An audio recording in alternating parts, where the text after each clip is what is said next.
think we start at text 28, isn't it? Yeah. So I'll just do text 28 through 32, and we'll do 33 together, right? Yes.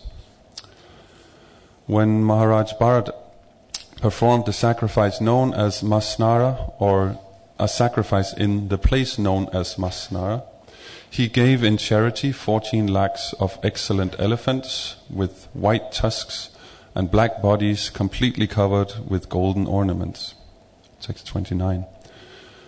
Translation. As one cannot approach the heavenly planets simply by the strength of his arms, for who can touch the heavenly planets with his hands? One cannot imitate the wonderful activities of Maharaj Bharat. No one could perform such activities in the past, nor will anyone be able to do so in the future. Text 30. Translation. When Maharaj Bharat was on tour, he defeated or killed all the Kiratas, Hunas, Yavanas, Pondras, Kankas, Kasas, Sakas, and the kings who were opposed to the Vedic principles of Brahminical culture. Text 31. Translation. Formerly, after conquering the demigods, all the demons had taken shelter in the lower planetary system known as Rasatala, and had brought all the wives and daughters of the demigods there also. Maharaj Bharat, however, rescued all those women along with their associates from the clutches of the demons, and he returned them to the demigods. Text 32. Translation. Maharaj Bharat provided all necessities for his subjects, both on this earth and in the heavenly planets, for 27,000 years. He circulated his orders and distributed his soldiers in all directions. Text 33. Translation and purport by His Divine Grace A.C. Bhaktivedanta Swami Srila Prabhupada Ki. As the ruler of the entire universe, Emperor Bharat had the opulences of a great kingdom and unconquerable soldiers. His sons and family had seemed to him to be his entire life. But finally, he thought of all this as an impediment to spiritual advancement, and therefore he ceased from enjoying it. Purport.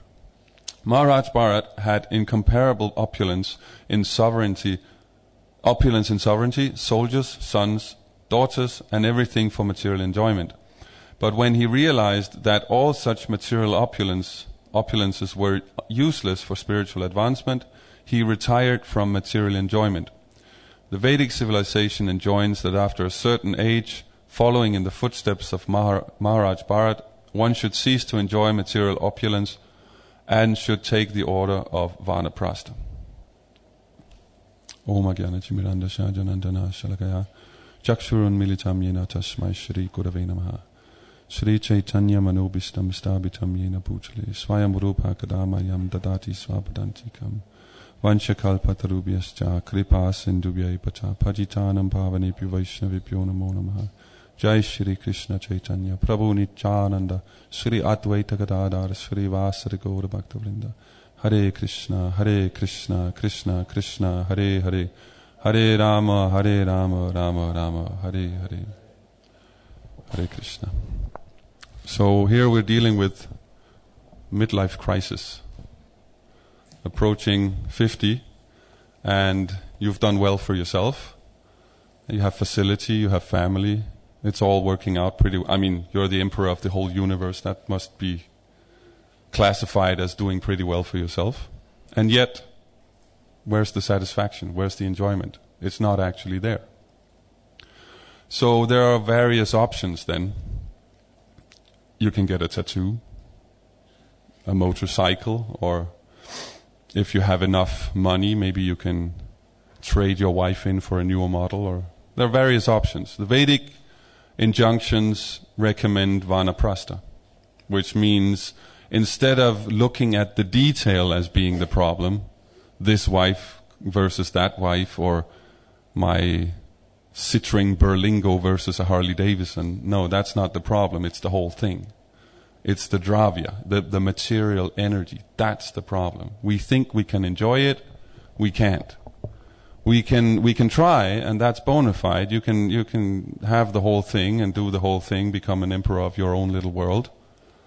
And then when you realize that it's not working out, you should either be intelligent enough to understand that it's the whole principle that's wrong, or you should be humble enough to just take it as good faith that when the scriptures and the brahmanas are telling you this is the case, then okay, because you tried it your way, it didn't work, so maybe accept that there might be a higher authority on this matter. Maharaj Bharat is intelligent. He looks at it and he realizes, no, it's not going to work. I mean, you could say he's in a good position because he has everything. That's usually the problem with being poor. You live in the illusion that if I had this and that and the other thing, then I would be happy. So then you have the rich people who have this and that and the other thing, they're still not happy. But if they don't have scripture, then they're even worse off, because we see rich, famous people in the Western world who don't actually have scripture. They're frustrated like anything, because they have all the things that society tells them will make them happy, and they're not happy. So that's the principle of the material world. It's not going to make us happy at all. There's only one thing that's going to make us happy. That's Krishna consciousness, because Krishna is happiness. So the happiness is always there. We have the Paramatma in our heart, and so Krishna is always with us. And when we direct our consciousness to that, then there is an unlimited supply of happiness at our disposal. Happiness is not like bricks or other material things that you have to accumulate them. If you want to build a house, you need so many bricks. No, happiness is just an endless supply. It's the natural position of the jiva to be happy. It's inherent within us. That's why it's so confusing when we direct our consciousness outward in order to be happy, and the opposite happens. That what happens is that we direct our consciousness away from that happiness that is already there and into all these different manifestations of material energy. Because we have this lower mode that is functioning, and we're identifying with it, this passion, right? So then the idea of taking vanaprastha is to reverse that process. What happens when you become a householder is that you expand the field, right? There's a wife, there's children, there's a couch, there's drapes, there's china, there's, all these things that we accumulate more and more and more. And then vanaprastha is going the other way. Vanaprastha technically means forest dweller, but it shouldn't be taken that literally. In the Vedic it's said that a vanaprastha can live either on the edge of the village or the edge of the forest. So it's not that you completely disappear and just live off roots and tree bark. It's just that you reverse the process. Instead of accumulating and increasing, you decrease and you detach yourself. This can be done in various ways. The wife can be a part of it or not, depending on her mood. But the principle is the reversal. So from a literal point of view, it seems like a hopeless situation in the modern world to take vanaprastha. It's just too close to London. What are you going to do? I mean, even if you find a forest and you can walk around there, probably some official is going to come and kick you out at some point, right? It's not really practically possible. But it's possible to reverse the process anyway. Look at your house. What do I have? What is here? And where is the connection to Krishna? Is it there? Or is it just that we were in Nice and we saw this nice chandelier or something and we just had to have it? Is it actually useful in your spiritual life? That's what he says here. Finally, he thought of all this as an impediment to spiritual advancement. So if it is, chug it out, right? It's something that happens also. You don't have to be a Vaishnava to actually apply this kind of vanaprastha principle. My parents recently, they've retired now, and they recently sold the house and threw out many boxes of stuff that's just been accumulating over 30, 40 years of marriage, and now they have an apartment and they have less stuff. Still too much if you ask me, but hey, the principle is there. So if you do it, let's say scientifically, then you get the most benefit. If you do it whimsically, like we can't really maintain this whole house. Well, okay, it still works, but it doesn't work as effectively. So the idea is that anything we do, anything we think or meditate on should be in relationship to bhakti. There is no other process than bhakti. Karma, jnana, and yoga are elements of bhakti.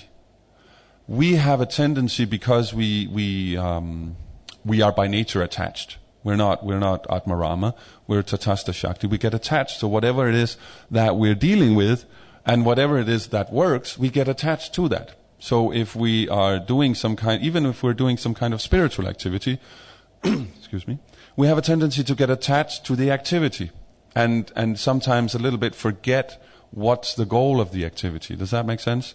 We have a service, and we like that service, that's making me Krishna conscious, so suddenly that becomes my Krishna consciousness. If you're doing books, if you're pujari, if you're giving classes, if you're cooking, whatever it is, that's Krishna conscious, and then everything else is not, it's just not my service, Prabhu. But it only has a value in so much that it triggers the devotional mood. Right? That's why we say we're not sectarian. You can be a Muslim or a Christian, doesn't matter. If you've triggered that devotional mood, you're a devotee. So the Vedic is given by Krishna so that we may learn how to trigger that mood, because it's not coming naturally to us. Why? Because for millions of lives, we've gotten distracted by the dravya, the external energy. Right? We've been dealing with it for so long, we think that's what's making me happy. The car makes me happy, the beautiful wife makes me happy, whatever it is, it's going to make me happy. The deodorant, whatever, But it's not, because what's the deodorant commercial? It's you put on the deodorant and then all these super qualified women start following you down the street.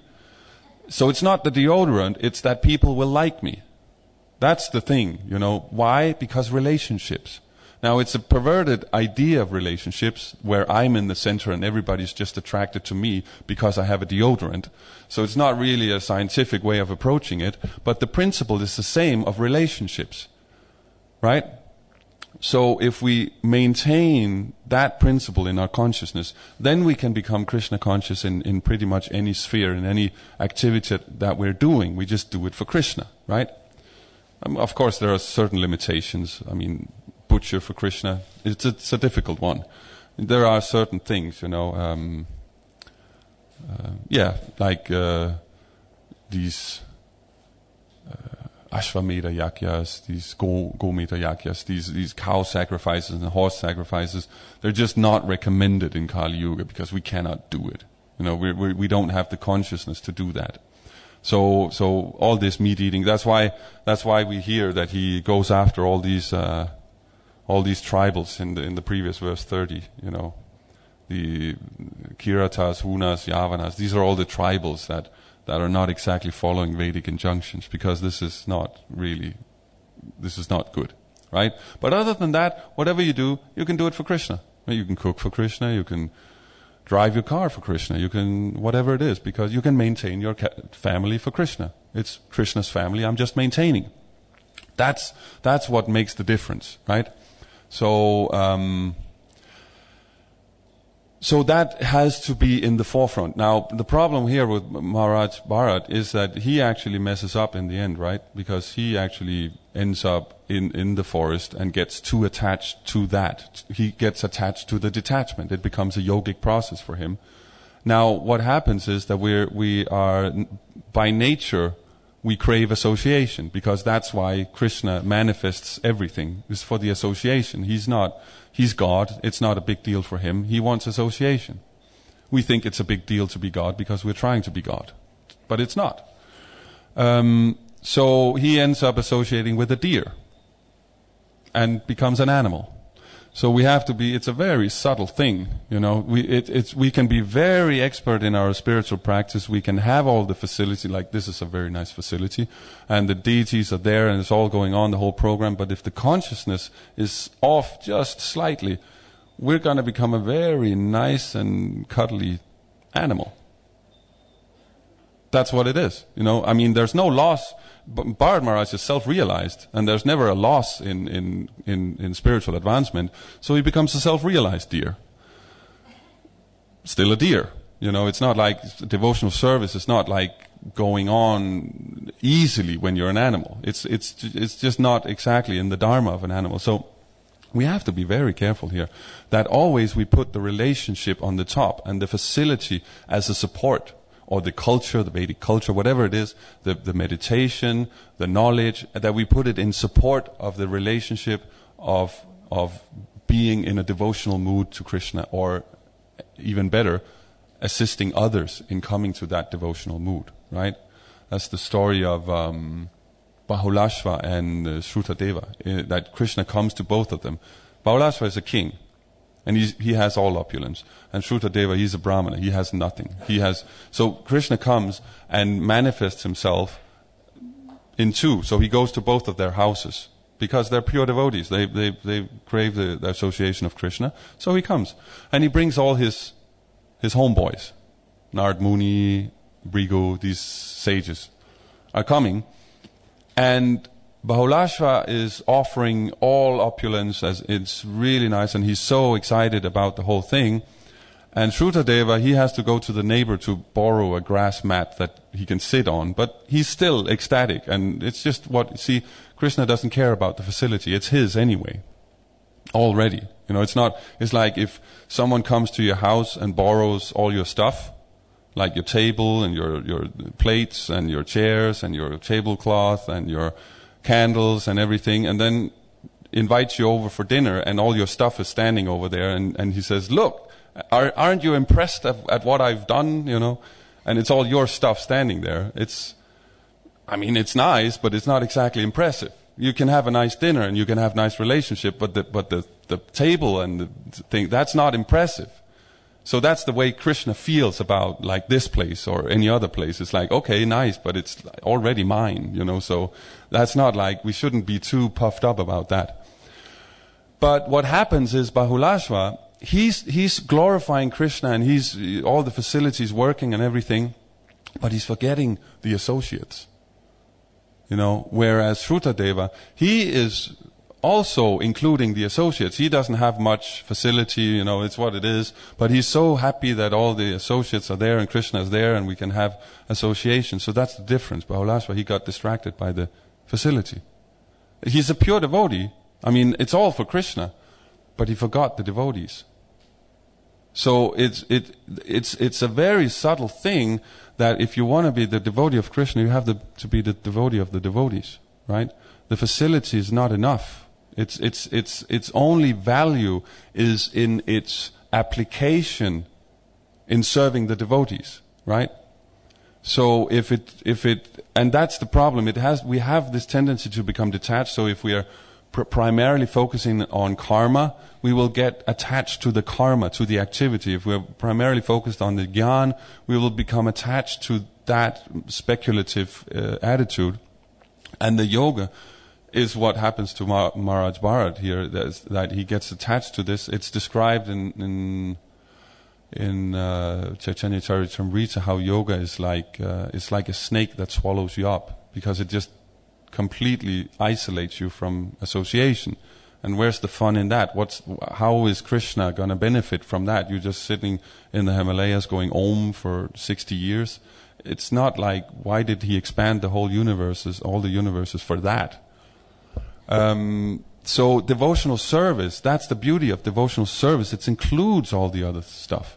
There are activities going on, and there are results being gained from those activities. Knowledge is being gained, and it's actually real knowledge.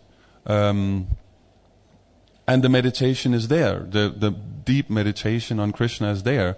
And it's all for Krishna, and that's what makes it all work. Actually, there is only devotional service. Anything else is illusion. So the idea that there is such a thing as karma is an illusion, because it runs on devotion. Because otherwise, we would be saying that karma is above bhakti, that bhakti is dependent on karma. I can generate a material situation which will materially invoke love of God. No. Love of God invokes love of God, and then the material energy transforms itself accordingly, right? So you can do it in different ways. If you do it personally, on the Bhagavan level, then it's very easy. because Krishna is personally involved. You can also do it on the impersonal level, where you're just dealing piously with the facility. That is according to the laws of Krishna. It's more work because you have to gain the adhikar, but it still works. Like the businessman, he's dealing properly with the principles of economics, which Krishna has given, because he's God, he's given everything. So he's serving those principles. He's not serving Krishna as a person, but he's serving the principles of economics. He is not trying to do anything that is without or outside the boundaries of how economics work. Same thing with an athlete. He is dealing properly with how energy is being transformed in the body, and the focus and all these things. He doesn't make that up whimsically. He learns how it works, and then he serves those principles. So everything works on the devotion that makes us do that. Of course, the highest, is just to surrender to Krishna as Govinda, as Bhagavan. And then just that's the really easy part. If we can just, easy on one level, difficult on another level, because it means we have to give up our false ego. And that's very difficult, because false ego feels good. It's like, I'm the man, But it does isolate us from happiness, because happiness is the connection with Krishna. That's what it is. So if we are the man, then Krishna can't be the man, and he's not going to be, he's not going to be under our control. That's not how it works. So if we want to be happy, we have to serve, and we can see that the more that people are able to be generous, they don't even have to be Krishna conscious. Just materialists that's how pranamoy starts, extended sense gratification. It starts from the understanding that if I work for other people's sense gratification, that means I can actually enjoy more. Right? If I'm on the lower level of anamoy, where it's just my senses and my enjoyment, I will be stopped. That's animals, they're on that level. They don't enjoy much. They're very fearful all the time, because constantly they're being checked by the material energy.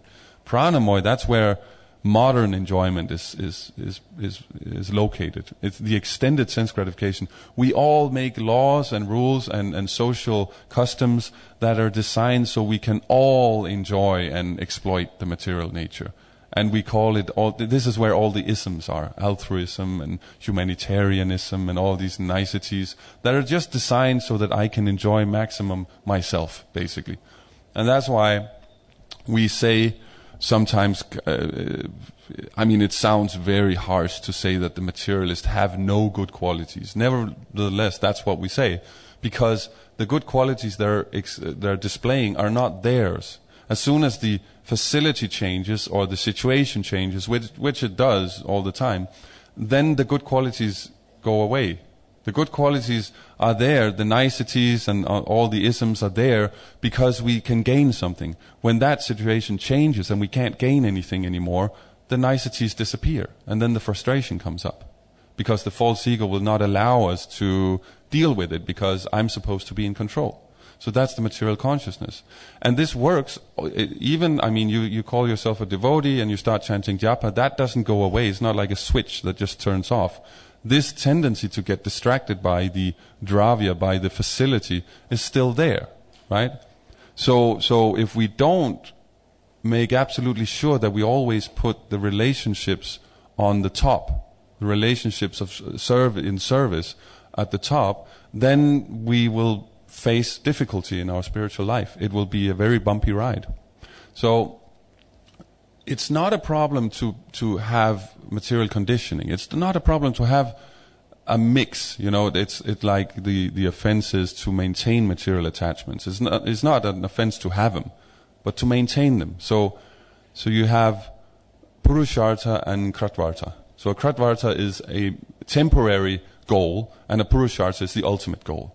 So if your purushartha is Krishna consciousness, then your kratvartha can be like, I want a family, or I need to have a good job, I need some nice facility because I grew up in a nice family or something. That's not necessarily sinful. That's just, you're just dealing with your conditioning. You're engaging your conditioning. That's not a problem. But if the purushartha is on a lower level, I I am dharmic because that means I can enjoy. Right? That's what the demons do. That's what Hiranyakashipu does.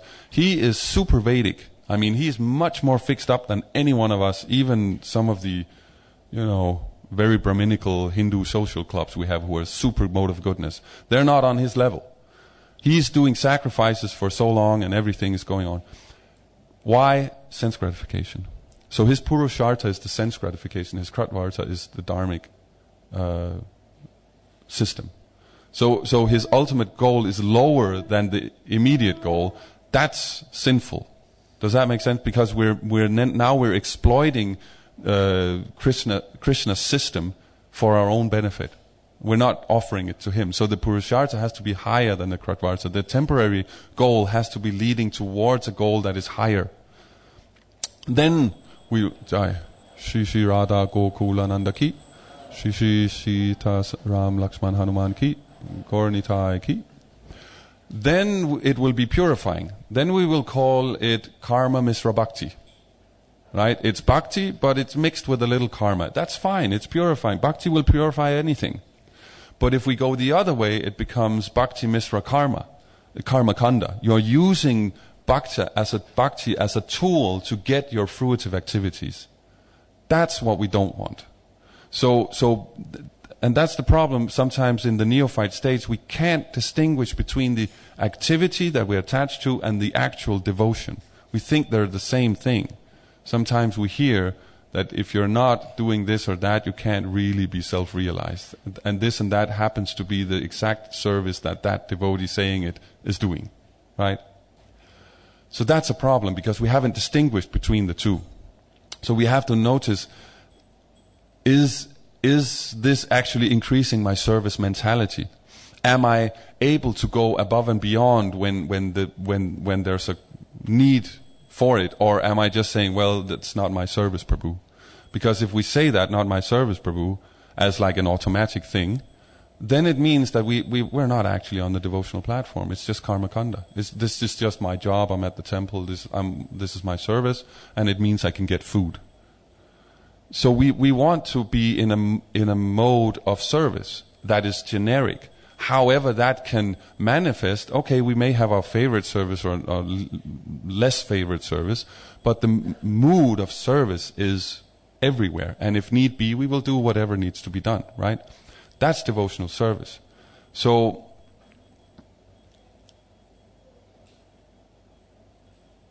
yeah. So, because otherwise we'll get attached to the externals and it'll drag us down. We will just be increasing our attachment instead of decreasing it. So, the good thing about devotional service being a science is that it works for everybody. We don't have to be worried that it works. The bad news is that you have to actually apply it. You have to, like any scientific experiment, we are the subject. We're that which is being experimented on. It will work. It's worked for everybody who engages in it. So it will work, but we have to actually apply it, So the different externals of the process are important. Of course they're important, but they're still secondary to the mood. So, and the way to check is, am I developing this mood? Do you carry that mood into the other stuff that you do? Like you do your washing, or you do someone dropped something, you didn't drop it, are you picking it up? There's this thing that a Vaishnava, when he leaves a room, it should always be just a little bit more tidy than when he entered. Is that a principle we're following? Or is it just like, no, someone dropped something, who cares? Because one thing is the japa, that's difficult enough as it is, but at least we're attentively trying to be spiritual or transcendental. Or the class, we're trying to understand the philosophy of deity worship. Okay, we're trying to understand it's Krishna. But when we're doing our laundry, are we trying to understand that we're doing it for Krishna? Or is it just something we need to get over with? Because if that's the case, then we have to also work at that. It's something that we need to work at, because we have to take it everywhere. We have to understand that there is only devotional service. You know, there is no material life. There is no balance between my devotional life and my material life. The material life, everything that works in the material life, is because it follows the principles that Krishna has given us. So it is also a spiritual life.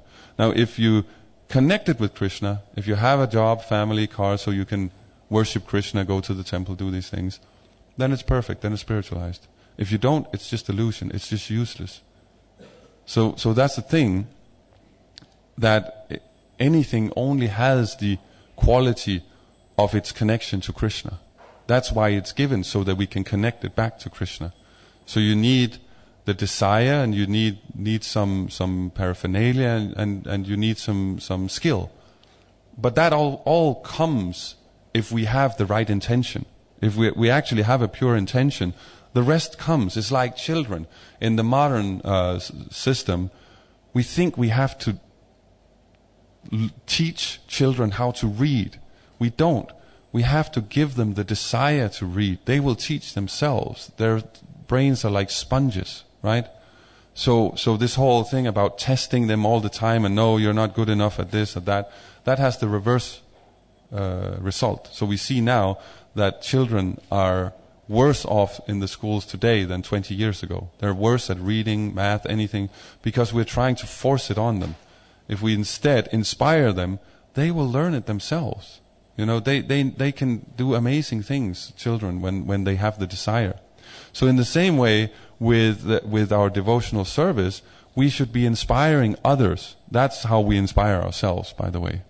If we can inspire others, then everything else will work out. The cleanliness, the sense control, the regulation, all that comes naturally because you see why you're doing it.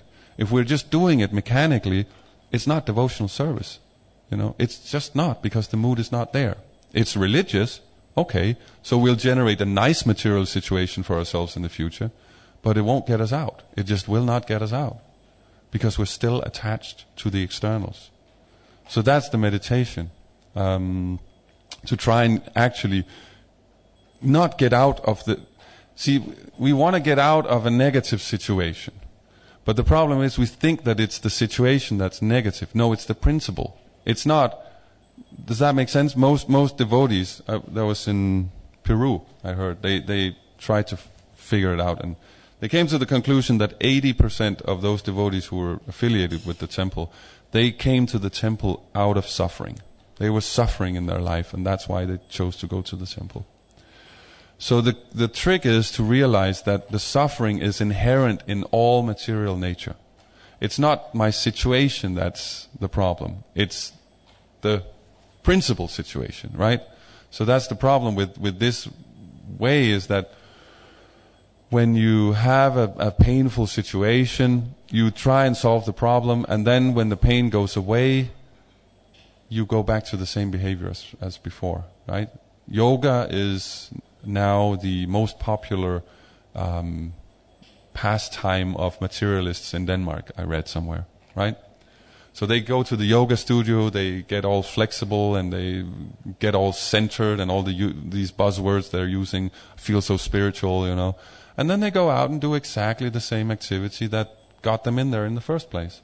And so they go back and forth the whole week. They're fighting and struggling to maintain their material life with all their external possessions that make no sense actually to have, and which just bind them more and more. And then on Saturday evening, they go to the yoga studio and curl up like a pretzel and feel really spiritual.